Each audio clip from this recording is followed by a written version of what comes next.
Call of Duty Black Ops 3 has a mixed reputation attached to it.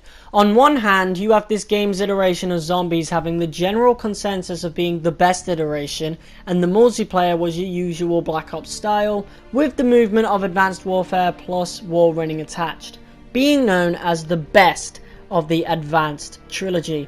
Today, however, we're going to be talking about what's on the other hand, the campaign.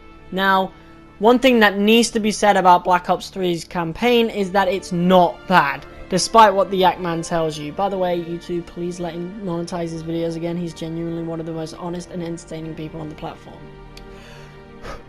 This game is not mediocre by any stretch of the imagination. In fact, it's one of the best games in the franchise. From a gameplay perspective, there isn't a single bad mission in this game, which I can't say for Modern Warfare 2, for example, but I'll cover that in a future video.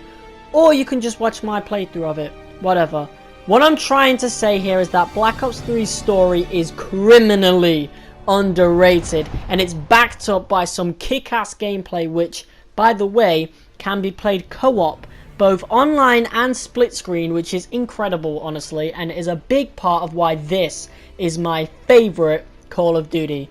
Treyarch have, in my opinion, been the superior COD developer since World at War and didn't have a single stain on their record up until recently with Black Ops 4, which is seriously disappointing compared to 3, and of course Vanguard Zombies. A lot of people didn't like Black Ops 3's campaign simply because it was confusing and seemed convoluted, but trust me folks, this ain't convoluted. Rather, it just requires thought that goes beyond surface level, something Call of Duty had never had up to 2015 and hasn't had since, besides the original Black Ops games and recently Black Ops Cold War. 3, however, was next level mind games, and funnily enough, BO3 had everything to do with the mind.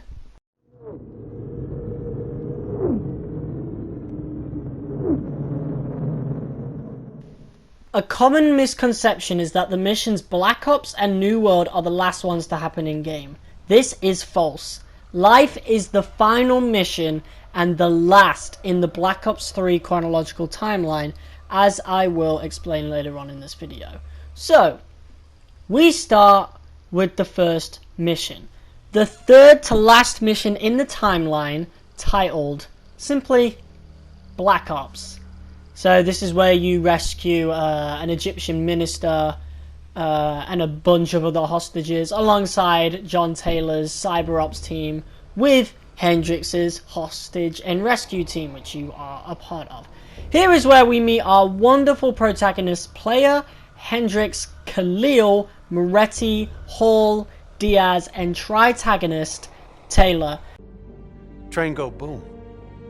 Most of this mission aside for now, we'll just start with what everybody knows already. Your character gets their limbs decapitated in the first mission and undergoes surgery, which includes the implementation of a device called D.N.I, also known as Direct Neural Interface, which allows you to interface with electronics, including robots and doors that require codes, etc. Unfortunately, complications arise during the procedure, and your character is pronounced dead shortly thereafter. The rest of the game you are playing through John Taylor's memories. That is the general consensus, but it's a lot deeper than that. Basically, you were not supposed to experience Taylor's memories. Obviously, that was not how the procedure was supposed to go, but it ends up happening because during the mission New World, your character sees the same robots that tore them apart and proceeds to have a panic attack, which can be seen here.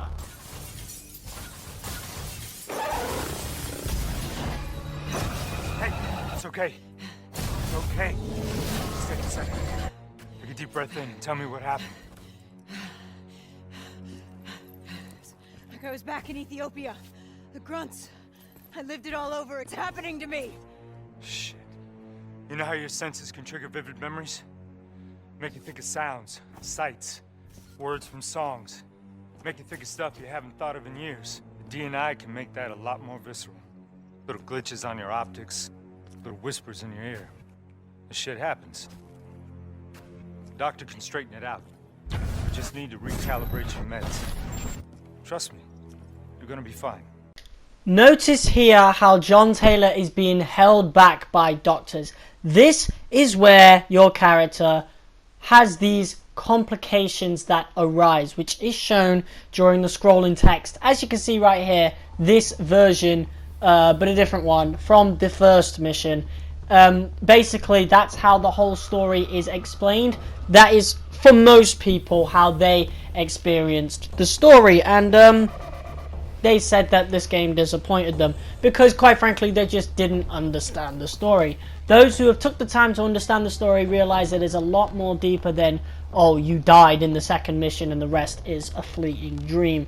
But yes, as you could probably tell already, this D.N.I. has its side effects, and for our nameless protagonist, this means experiencing John Taylor's memories, that's this guy right here, as he was the first person who interfaced with us, as you can see right here, and he has key knowledge of a certain event that took place years prior.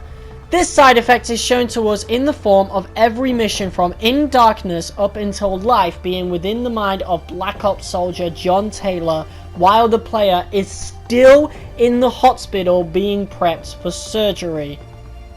After New World, the second mission where we experience what D.N.I. can do, we are told that we have skipped 5 years, and if we've been paying attention to the start of every mission, we would come to the conclusion that it is the year 2070. In reality though, we have gone back through Taylor's memories to the year 2063, where he and Jacob Hendricks have been placed on and up in cooperation with the CIA to find out what happened to a CIA black station in Singapore which suddenly went silent. In these memories, we take Taylor's place. Now, for the sake of avoiding as much confusion as possible, I will be addressing these events as they took place in the real world of Black Ops, not what we saw within the player/Taylor's mind after the D.N.I. operation. Within our mind's version of the events of 2063, we replace Taylor, and Taylor replaces a man called Dylan Stone, who isn't shown in-game but is mentioned in the comics and each pre-mission loading screen from In Darkness to Lotus Towers, which retells the events we're currently playing. I will be summing up the story from start to finish, so if you've never played Black Ops 3 or don't remember the story all too well, go play it or be sure to check out my playthrough of it. Link in the description. So, Taylor and Hendricks make their way towards the Black Station, fighting off a local gang known as the 54 Immortals along the way. They make it inside alongside fellow soldier and apparent love interest of Taylor's, Rachel Kane, and they discover a complete and utter massacre caused by the former Winslow Accord / Black Ops soldiers led by Dylan Stone. Within the D.N.I. memory blend, Taylor takes the place of Stone, and the soldiers you met in the first and second mission, Diaz, Meridian Hall, all replace Stone's crew. Turns out that Coalescence, the company behind the creation of the D.N.I. in a project known as Project Corvus, was non-consensually experimenting on Singapore civilians, and that a glitch in the system caused an explosion which released the same Nova 6 gas from the original Black Ops, with tens of thousands losing their lives as a result, putting Singapore into an all-out war and forcing quarantine zones to be put in place. Learning this, Stone and his crew decide to call it in, not knowing that this was something the alliance of the CIA and Coalescence wanted hidden. Stone and his crew were betrayed as they made it back to the Black Station, with the result ending in a massacre. Dylan Stone wanted retribution for this to the point of obsession. He wanted the world to know that it was Coalescence behind the Singapore disaster, so he struck back against the CIA, leaking their operations across the globe. The soldier who Diaz replaces would stay behind to carry this out before being killed in action by Taylor and Hendricks. The 54 Immortals would take advantage of this, infiltrating the safe house in Singapore which had Rachel inside, with Taylor disobeying a direct order from the CIA to save her, with a reluctant Hendricks by his side. The three then proceed to Cairo, Egypt, where Stone is attempting to capture a Dr. Salim. who was a therapist that calmed down the human experiments with talks of a frozen forest and was one of 2 survivors of the Singapore disaster, something that would come back into play later. Here's where the story may get confusing, as it is at this point that 2 different plots have begun to blend into each other. What you need to remember is that the frozen forest and Corvus are very loosely important to what happened in actuality within the Black Ops universe in 2063. In reality, Stone and his crew were interrogating Salim on who was in charge of the operation at Singapore, leading to the CEO of Coalescence, Sebastian Kruger. While Stone interrogates Salim for this info, the soldier being replaced by Hall in this memory blend attempts to fend off Taylor, Hendricks, and the Egyptian army before being killed herself. Stone and the soldier being replaced by Moretti get away during this exchange, but not before Taylor, Hendricks, and Kane learn of Stone's base of operations, an aquifer drilling platform on Bawati, Egypt.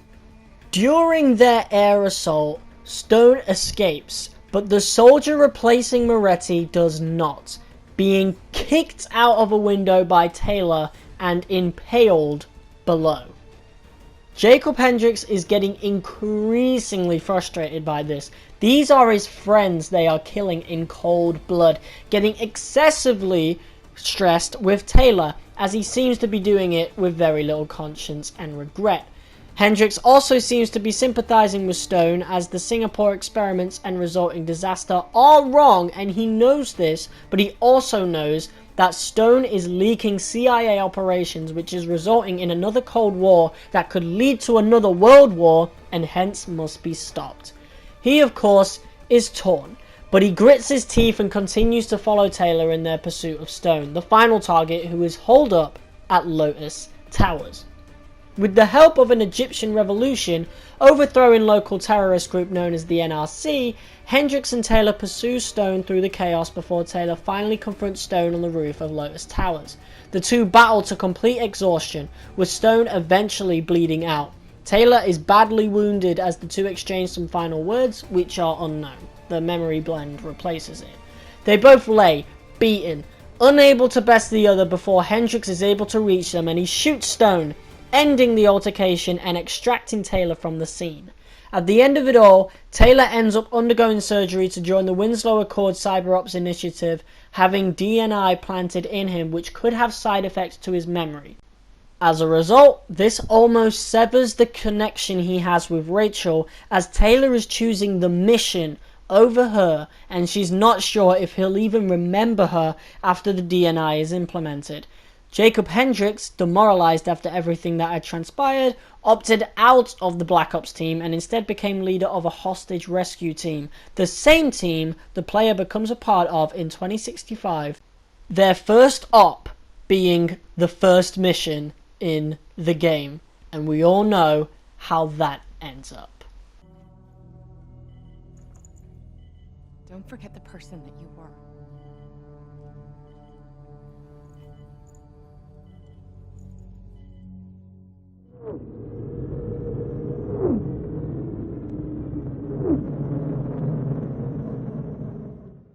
Let your mind relax. Let your thoughts drift. Let the bad memories fade. Let peace be upon you. You are in control. Imagine yourself in a frozen forest. Those events genuinely happened within the Black Ops universe, with the memory blend version having Hendricks be infected by the Corvus glitch and continue what Stone started. It also explains the experiencing memory ordeal when the player interfaces with Hall. A common theory about death is that the person dying experiences their memories right before they die, something Hall figures out as to why she ends up screaming for Taylor to let her out. She realizes the situation, hence why every conversation with her within her mind feels so disjointed.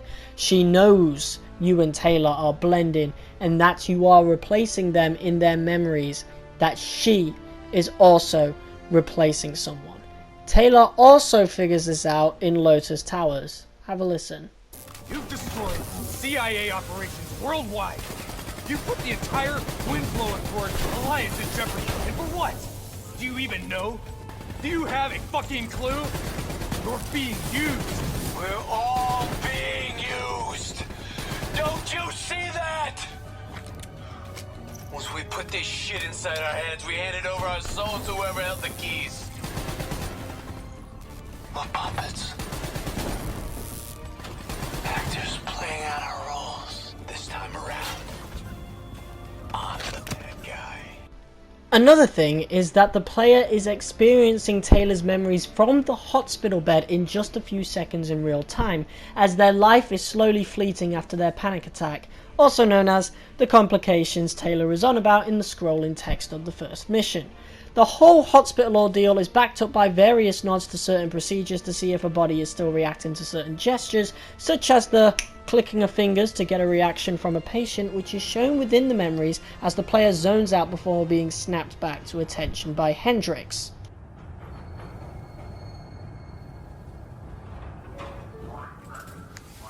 Hey. You still with us? Yeah. I just, zoned out for a second there. Hendrix, of course, is also rewriting his memories, as are the rest of the Cyber Black Ops team, so he never pieces it together, unlike Hall and later Taylor himself, as you guys heard earlier. The coolest thing about this, though, is that within the mission Sandcastle, the player has a strange interaction with Rachel that can honestly be quite jarring to the unsuspecting player. Maybe Treyarch ran out of time while developing it, or they just did it like that on purpose. Either way, it's not something that gets brought up in most Black Ops 3 explained videos. Have a look. That is a hell of a swim.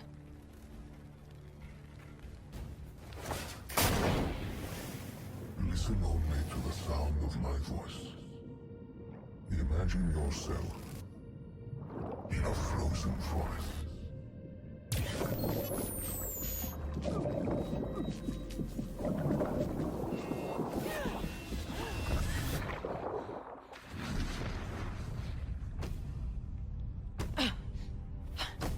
Stay with me.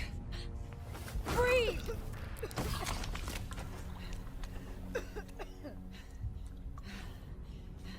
Why were my systems shutting down? I checked your diagnostics. You're showing the same symptoms as Hendrix. Probably the same as Taylor's team. Symptoms of what? I think the AI software running the Black Project made the leap to organic. Your D.N.I. was the gateway. It was born inside the test subjects, and now it lives inside all of you. Slowly taking control. Slowly driving you insane. How slowly? Maybe days. Maybe hours. It seems to be a distributed system. A hive mind. Growing from the experiences of everyone it infects. Consuming them. Listen to me. However this thing works, whatever it wants, I'm still me. Taylor. We'll find him. And if the only way to end this is to put a bullet in his head, I'll do it myself.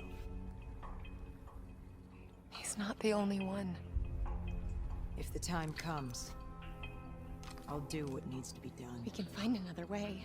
A way outside the military, outside the C.I.A. There are places we can go, places we can be safe. Please, listen to me. Stay with me. What you just heard is a conversation between the real-world Taylor and the real-world Rachel Kane, replacing the dialogue for the memory blend interaction between Kane and the player. The same Corvus glitch that caused the Singapore disaster has become sentient within D.N.I, infecting its hosts, including the player, who has since blended into Taylor's mind.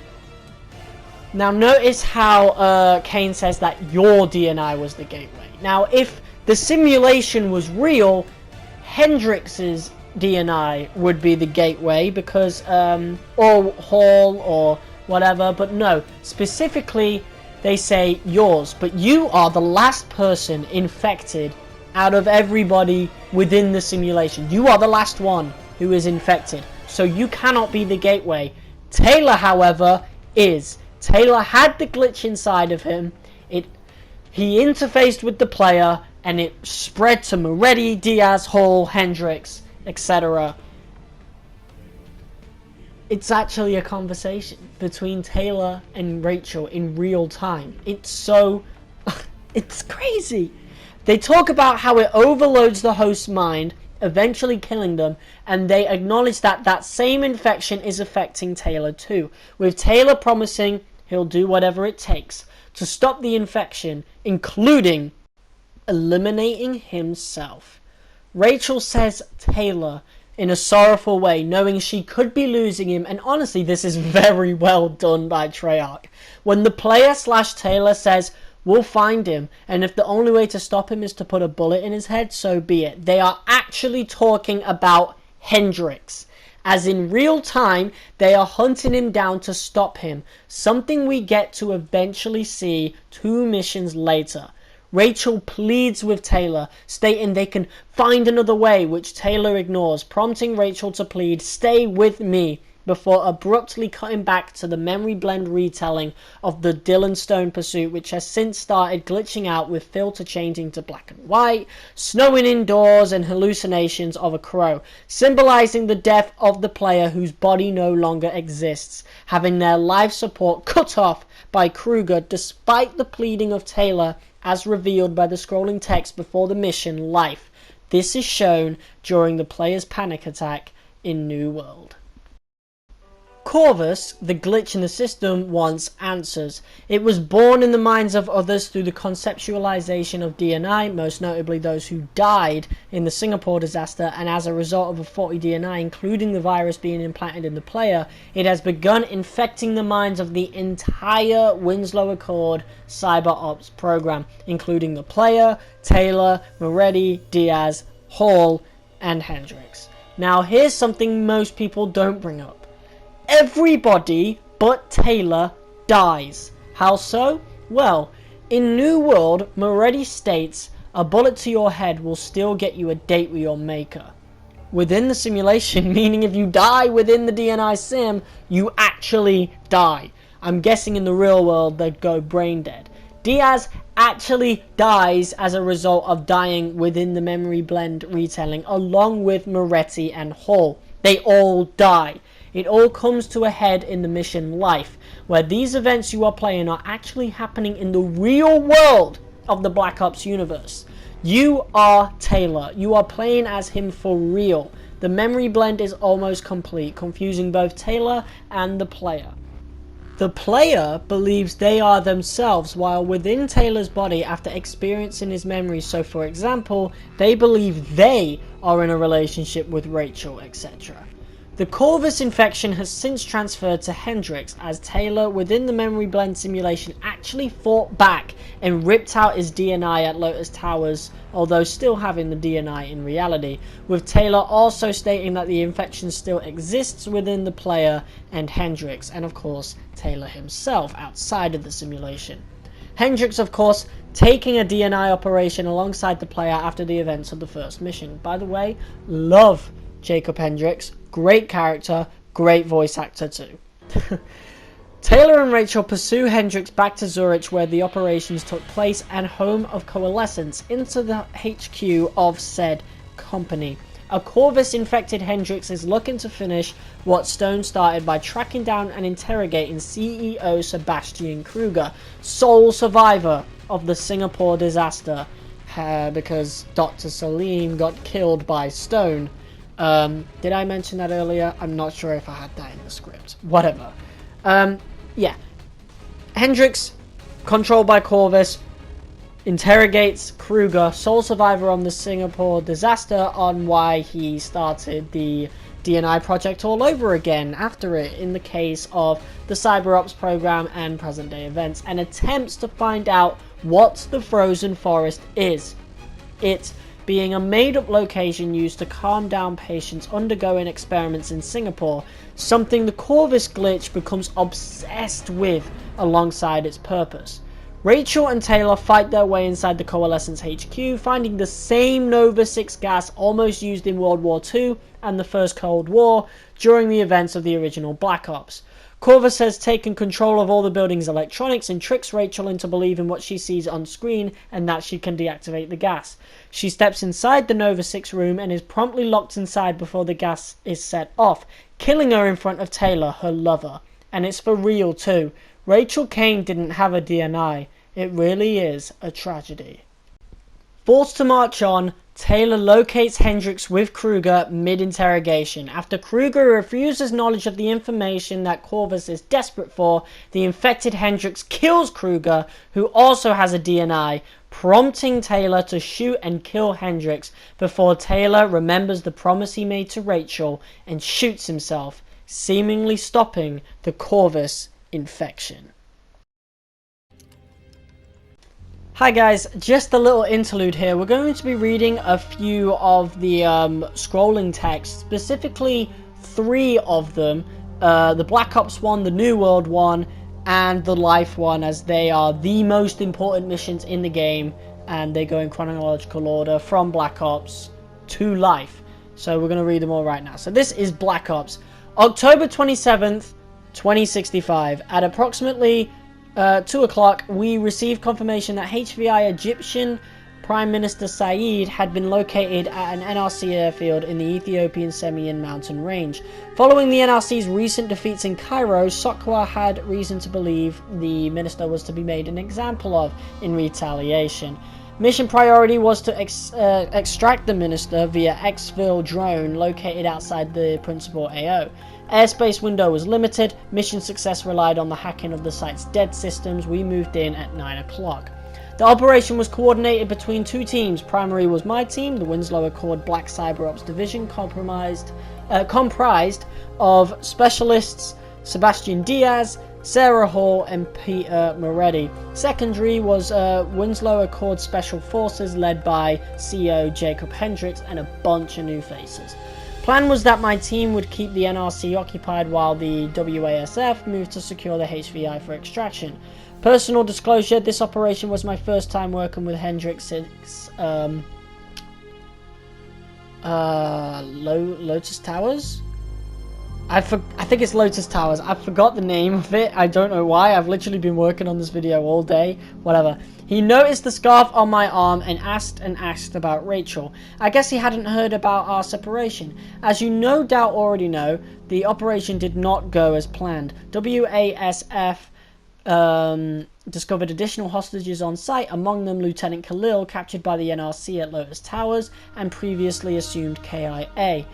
Initially, I stuck to protocol and denied Hendricks' request to extract. With our limited window for extraction, I did not believe we had sufficient time to secure both the minister and the additional hostages. However, after some deliberation, I changed my mind. I made the call to return for the other captives while Hendricks' team moved to exfil.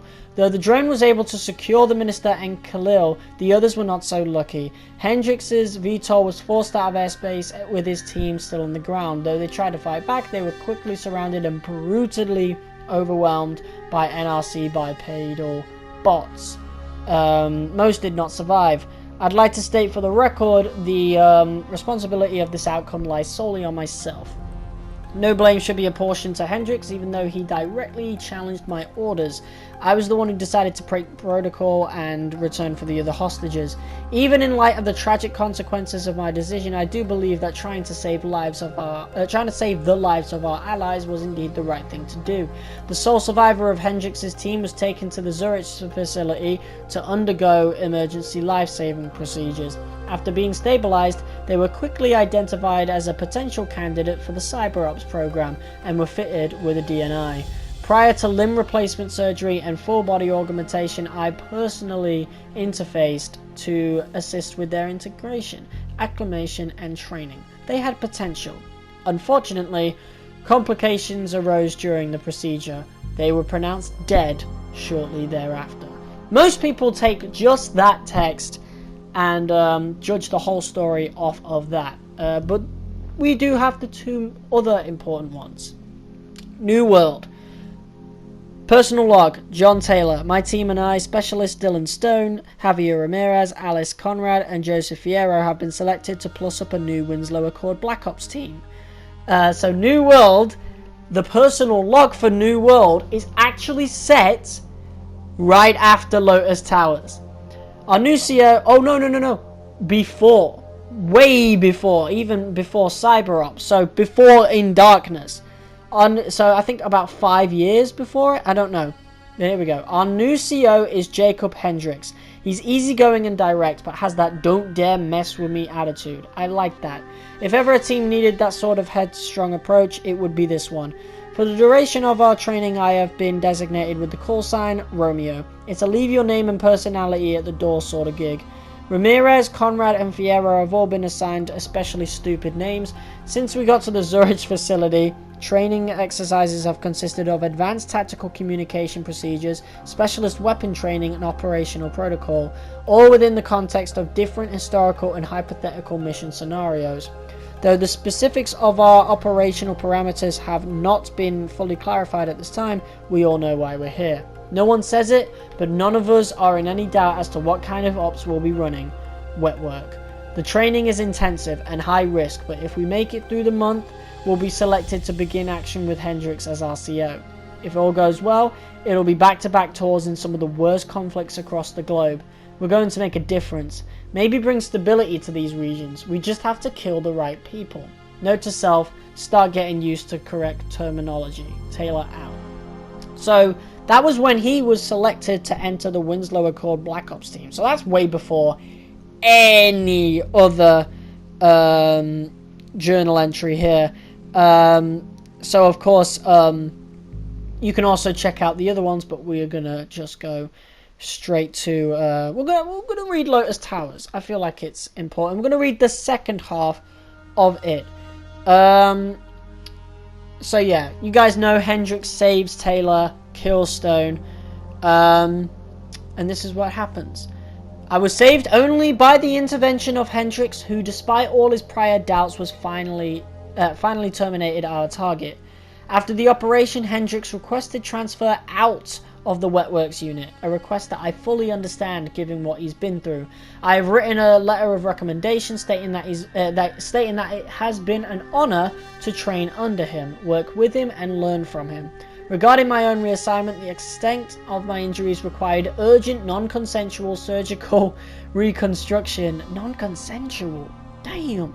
And cybernetic augmentation at our Zurich facility. Following a successful period of rehabilitation and physiotherapy, I was offered the chance to join an experimental program, the newly formed Winslow Accord Black Cyber Ops Unit. Personal comment, my relationship with our former LNO Rachel Kane is over.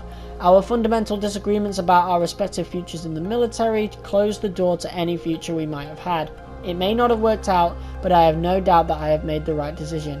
I look forward to continuing to serve my country and her allies. Taylor out. Now, life. This is a weird one. This is where all the glitchiness happens. Here we are. 7:15:1. Finish the mission. Primary targets remain active. Stop. Stop it. End it. Hang in there. Hold on. You're alright. I need a medic over here. Stop. What are you doing? We'd heard the rumors. We'd be changing the world, they said. After hitting DC. Team experience contained direct action with local Combine 54 Immortals.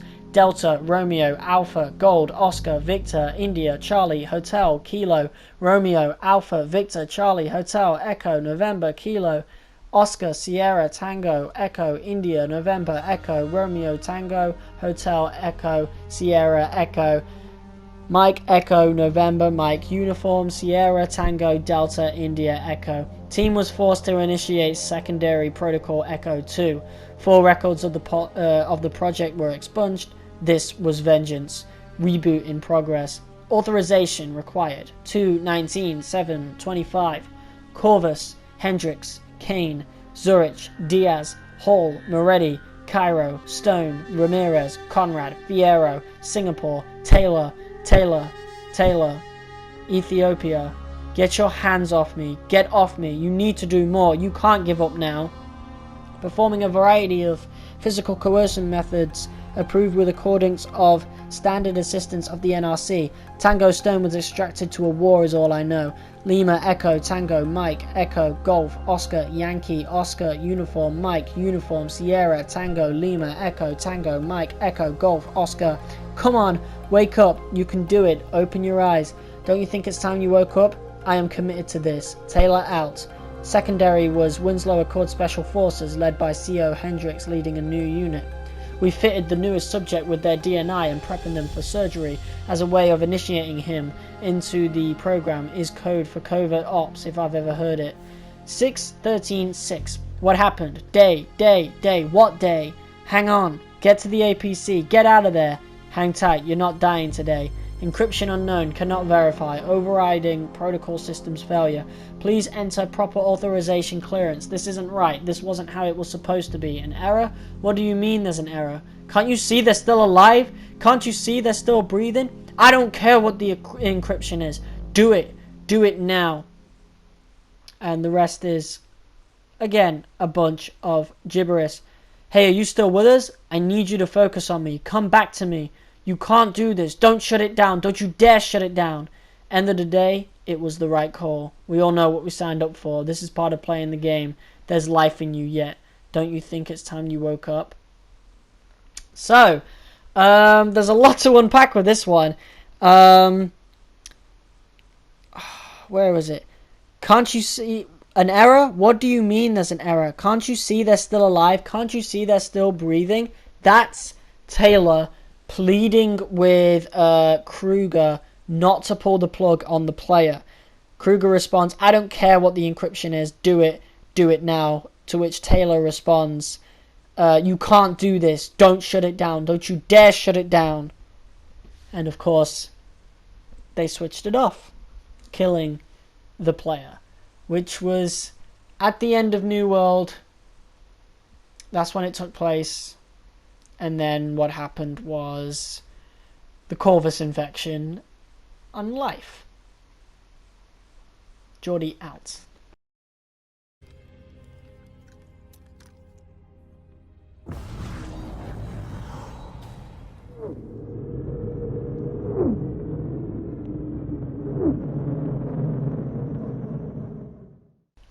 The player wakes up in a snow-covered clearing, surrounded by trees so tall that they touch the sky. This is what we've seen glimpses of the whole game. Maybe it's real. Maybe we found the frozen forest. We're greeted by Hendricks, confusingly calm after what had transpired mere moments before in reality. He's different though, not himself. Not the rage-filled maniac that Corvus turned him into. Instead, he seems in awe of it. He explains that it just wants to create a safe space for everyone, and it's manifested here in the frozen forest. It's not real though, and it's preventing people from truly dying. It's glitching, a mess, out of control. Hendricks shows us Corvus in its physical form, and we follow it through the forest, eventually seeing Kruger once again. We find out that the D.N.I. was originally created for every civilian, to monitor their thoughts in an attempt to stop terrorism before it could truly begin, and that Corvus is just an anomaly, a glitch, a mistake. To which Corvus exclaims that it's not, and promptly kills Kruger within the D.N.I. infection of a world, a real death, just like Moretti, Diaz, Hall, etc. This is also the last time we see Hendricks, unfortunately. By the way, I've just today figured out that he's the one on the front cover. Same exact armor, he just has a helmet on. Who else didn't know that before I just said it? Alright, we make our way through the forest, not knowing what we need to do until we run into Taylor? Seems he is now a glitch in its system. He may have ripped out the D.N.I. in the simulation, but he still has access in real life and has interfaced with the player once again. Now here's another misconception. Some people have said that Taylor uses the player to regain control over his body through the purging of their D.N.I. But here's my argument. It's Taylor's body. Taylor's memories. He has every right to his body, but I don't think he even quite knows what's going on himself. However, There's one thing from the Black Ops 3 campaign that is genuinely confusing and has no hidden explanation neither, at least not to my knowledge. Taylor literally shoots himself in the head before the Frozen Forest segment, as you guys saw earlier. Now, I'd get it if he woke up in the hospital, somehow surviving the gunshot to the head, but come on, he literally walks out at the end. Why can't Hendricks do the same? To my knowledge, that's the only part of the game that has no explanation attached to it. I mean, you could say he's in the player's body now, but that wouldn't make any sense. To Coalescence's knowledge, the player died and Kruger pulled the plug. This is just speculation, but I personally don't think Taylor gets to shoot himself. We know how this starter pistol sounds, and we don't hear it at all. Instead, the screen immediately goes white, taking us to the Frozen Forest. My theory for this is that since Taylor is the last one alive with the Corvus infection, the Corvus AI desperately transports Taylor's mind to a state of unconsciousness as to try one last effort to convert him and the player to accepting its quote-unquote help, which of course is refused. Hence why we're fighting enemies the entire time. We eventually get to a point where we are standing in front of a mirror, which is where the memories, bleeding effect, and hearing another store come into play. This is where Taylor remarks, "What the fuck?" as he has figured it out. The player's mind is blending into his own. Taylor is hearing the player's thoughts. The player was experiencing Taylor's actions. The player, of course, is still confused. They believe that Taylor's memories are their own. They've even forgotten their own name, implied by the fact that Taylor doesn't know their name, exclaiming, "Who are you?" The two fight their way through a really broken version of Cairo, Singapore, and the Coalescence HQ, burning hearts along the way, symbolizing the player finally letting go of their life. Taylor figures out that Corvus doesn't have a master plan, that it's a mess of emotion that doesn't even know what it is and what it wants, so it's destroying everything in its path, desperately searching for closure it'll never get. He also figures out that what they need to do is purge their D.N.I. They share one at this point, since, I mean, why would the player's body exist at this point? And even if it did, it most likely wouldn't have the D.N.I. within their grave. I digress. They accomplished this, fighting off Corvus together, but unfortunately, since the player's body no longer exists, they are a part of this glitch in the D.N.I., so they too will be purged. We close the game with the D.N.I. going through its purging sequence, signifying our last moments, as Taylor calms us with the Frozen Forest verse. At 99%, a soldier asks us what our name is, and we respond with Taylor before the screen cuts to black, signifying the end of the game, but also the end of the player's life. Listen only to the sound of my voice. Let your mind relax. Let your thoughts drift. Let the bad memories fade. Let peace be upon you. Surrender yourself to your dreams. Let them wash over you like the gentle waves of the bluest ocean. Let them envelope you, comfort you. Imagine somewhere calm. Imagine somewhere safe. Imagine yourself in a frozen forest. You're standing in a clearing. Trees around you so tall they touch the sky. Pure white snowflakes fall all around. You can feel them melt on your skin. You are not cold.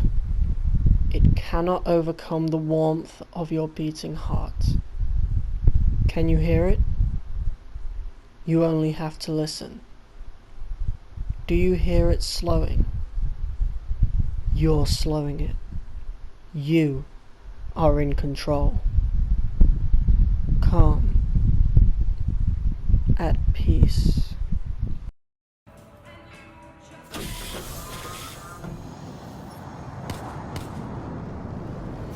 Imagine yourself What's your name, soldier? in a frozen forest. I said, what's your name? Taylor.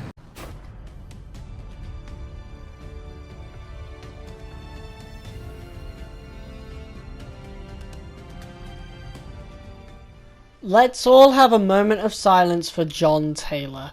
This guy lost everything. He literally loses everything he loves. He loses a really good friend of his in Jacob Hendricks to death, although he also accepts earlier on in life that he lost him years ago after the events of 2063 with Stone. He loses the one person who may have understood him in a fucked up way, as the player has experienced Taylor's memories and how he thought and reacted to certain situations. But in the most heartbreaking of circumstances, he lost the person he was in love with, Rachel Kane. All because of Corvus, the glitch in the D.N.I. created by Coalescence. The fault lies solely on this evil corporation that caused a disaster through its experiments. Quite ironic that Treyarch would use the same chime for Coalescence's marketing as the introduction for Activision when you boot up the game. They never lost the step and stood firmly as the best COD developer in my eyes. It's just a shame that they dropped the ball on all fronts with Black Ops 4. A waste of the Mason saga of Black Ops and Black Ops 2, and a waste of what obvious hard work went into crafting the manipulative and enigmatic masterpiece that is Black Ops 3. Thank you for watching.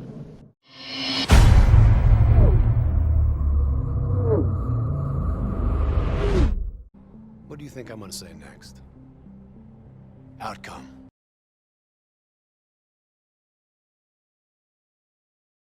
Train go boom.